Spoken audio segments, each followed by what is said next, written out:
Telugu Desam party అధికారంలో ఉంటే తెలుగుదేశం వాళ్ళ మీదనే కేసులు పెడతారా అంటూ తాజాగా మా మీదనే కేసులు అంటూ రామసముద్రం పోలీస్ స్టేషన్ ముట్టడించినటువంటి టీడీపీ శ్రేణుల వార్త సాక్షిలో హైలైట్ చేశారు. జర్నలిస్టులు మరి మిగతా ఈనాడు జ్యోతి లోకల్ పేపర్లు ఏమైనా రాశారని తెలియదు.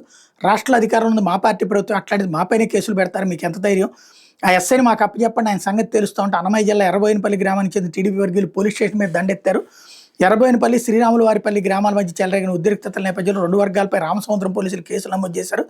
శ్రీరాములవారిపల్లికి చెందినటువంటి మంజునాథ్ ఫిర్యాదు మేరకు ఎర్రబోయినపల్లికి చెందిన 11 మంది టీడీపీ కార్యకర్తలపై కేసు నమోదు చేశారు. దీని మీద ఆగ్రహించిన ఎర్రబోయినపల్లి టీడీపీ శ్రేణులు స్టేషన్పై దూసుకొచ్చాయి.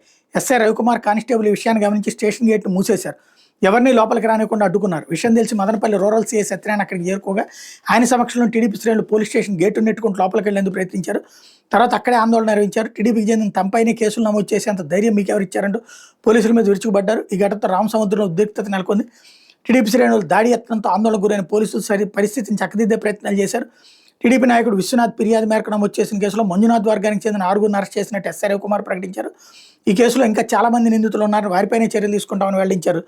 ఎమ్మెల్యే షాజహాన్ బాషా పోలీస్ స్టేషన్కి చేరుకుని సిఐఎస్ఐలతో సమావేశమయ్యారన్నటువంటి వార్తని హైలైట్ చేశారు.